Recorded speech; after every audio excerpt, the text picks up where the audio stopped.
I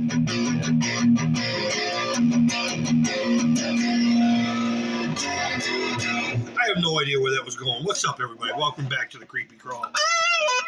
So yesterday we looked at, well, today, but yesterday, we looked at a first act guitar.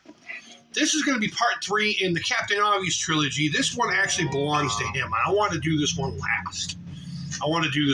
So let's get out of the way since we looked at a first act yesterday. This is the ME636.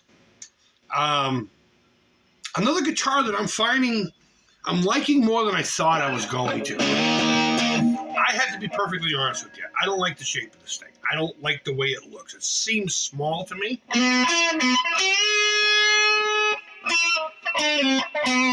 Which is weird because there was a guitar Schecter put out. I say the late 90s called the 006 and then the 007, respectively, 6 and 7 string guitar. That kind of had the same vibe as this, a little more blunt and everything over here. But there's just something about the how small this is. However, playing it, on the other hand, actually really solidifies it for me.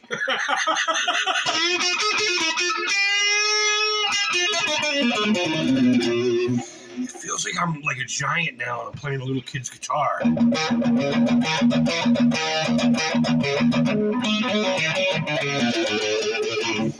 gotta get a new pick. This one's flat now. I have mixed thoughts about this guitar. As far as its functionality, it plays well. It sounds great. I wanted to play it through my PV Bandit. So let me just say this right now. This video didn't want to happen. This guitar did not want me to review it or talk about it anyway. I'm not really doing a review. I want to put it through my Bandit so we can play some thrashy stuff, but it just didn't want to work, right? And then while I'm warming up, I popped the E string, the high E string, just before hitting go. It doesn't want to stay in tune. We got it there. So I'm playing this as a 5-string beauty. Still standard 440, whatever. Just without a high E string. I don't know. It just didn't want to be reviewed. How about that? Ooh, that was gnarly. So we're in the Blues Junior clone. I have the gain almost all the way, just shy of all the way. When you do that, it just gets ugly. And then I put my echoes delay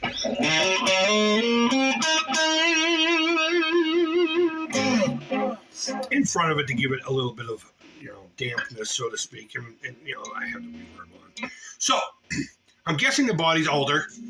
The neck definitely is maple with some form of rosewood-like wood on the top. I wouldn't be surprised if it was a lower grade rosewood, given by the time it came out.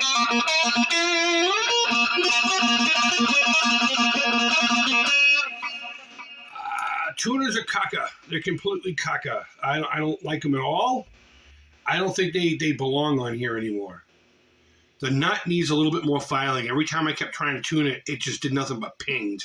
And whenever you hear that your nut is binding up on the string. It's just not cut wide enough. So what'll happen is it'll hold on to the string, and as you're bending, you'll hear pings, or as you're tuning up or down, you'll hear it go ping, ping, ping, ping.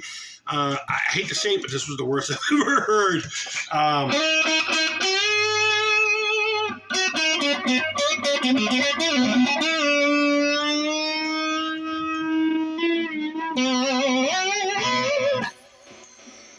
The strap buttons I hate. I absolutely hate them. Now, okay, in all fairness, this strap I've had since '87, I think. It's a Haley's Comet strap. I bought it with my own money, the first strap I ever bought.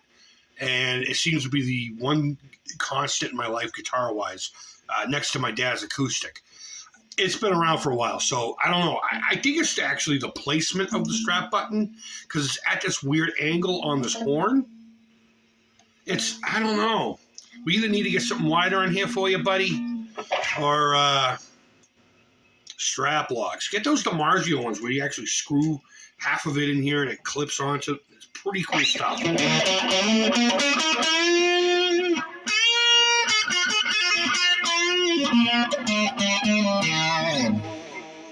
I love how it sounds. Now, mind you, the pickup, I'm pretty damn sure it's not stock. I'm almost for shit sure it's not stock. Now, it looks DiMarzio-like, but I'm not seeing any indications of it being a DiMarzio. And it also looks like it was F space, meaning it was for a Floyd Rose.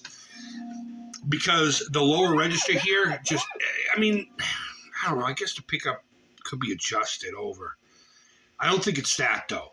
I think it's more the pickup. It's Floyd Rose equipped, so to speak. So the pole pieces are set to accept a trem spacing of that sort. The lower registers aren't quite going over the poles. However, that's not a flaw in this case. It subdues the pickup just enough to give you this chunk.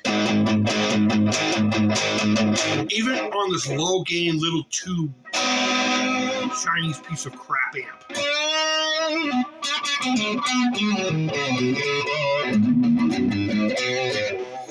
I think I like it. I like it a lot. It sounds fantastic. Talking about the neck, they don't use the highest quality of woods, but there's just something about their neck. It's kind of like I don't know if I've said this yet, but it's kind of like a D shape, similar to what Charvel was doing with the CX series of guitars in the late 90s, mid to late 90s. Just a little bit fatter, Nice wide D shape. Perfect for your metal strumming. Your little metal scales. They just feel great. Body's got the perfect kind of weight to it.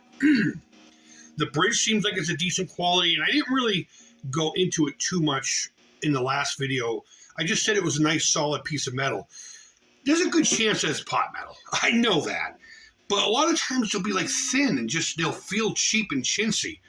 The bases for these bridges are not chintzy at all. Again, going back to the saddles, I would say that the saddles are probably the only thing on this bridge that lack anything, but they're not bad. You know what I mean? I'm sure we could get a better attack by putting something else on here, but you don't have to. They're fine. They're fine. So it's got me playing those kind of riffs,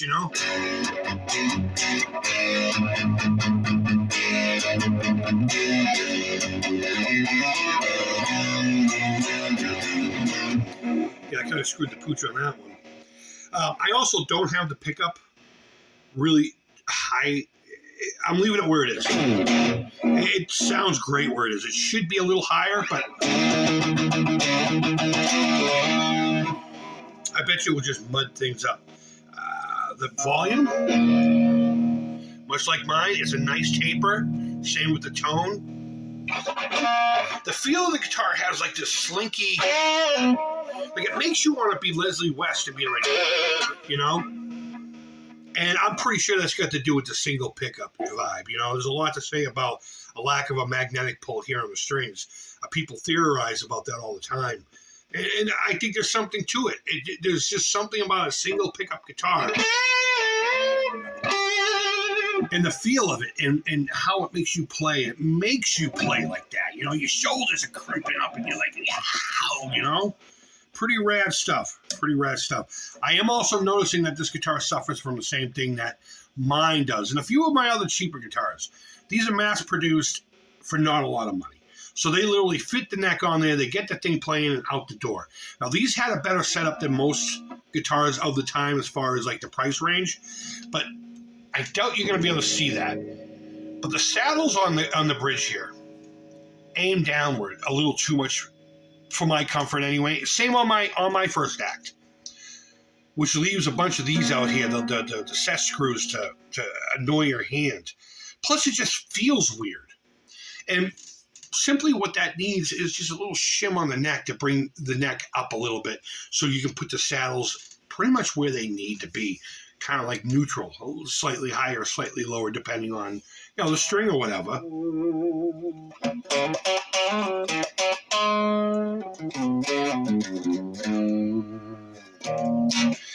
But all in all, I am impressed. I like this guitar a lot.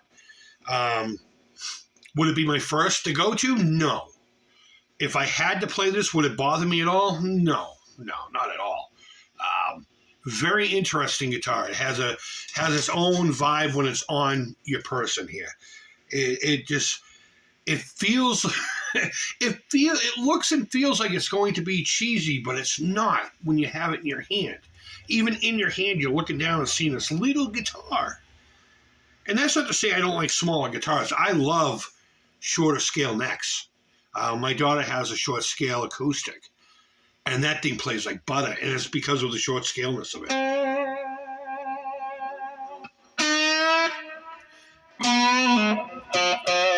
But whatever this pickup is, bro, I like it. Keep it in here. Don't adjust it anymore unless, of course, we play with the bridge and give you a shim or something like that.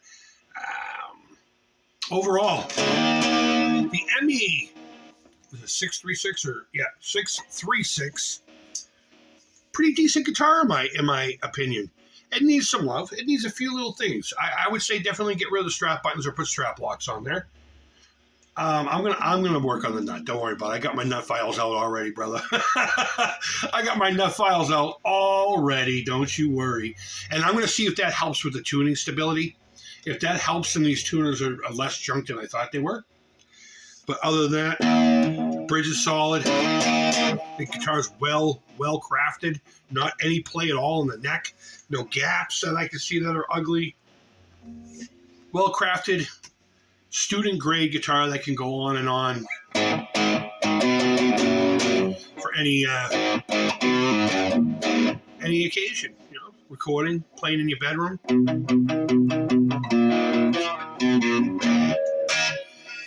I wouldn't mind even going on stage with it once or twice. Alex, you got a decent guitar here, man. You should be proud of it. It's a really good guitar. Now give me 6 years to get it worked on. Unless you don't want me to. And in that case, I want to thank you for watching. I really do appreciate it. I know I haven't been consistent on this channel. That'll probably be the case forever, to be perfectly honest with you. But other than that, I really do appreciate you guys coming. I hope you're doing well. I hope your holidays are going great. Hit that subscribe button. Do the bell thing. All that crap. I really do want to grow this channel. I hope this channel gets bigger than, well, the Atari Creep channel only has about 2,000 subs. But I'd really like to see this one hit 5 digits. No joke. I'm going to push this one. But I really do appreciate you coming by and checking it out. And until next time, I hope you're doing well. Take care. Creep it real. I don't know what that was. And bye-bye.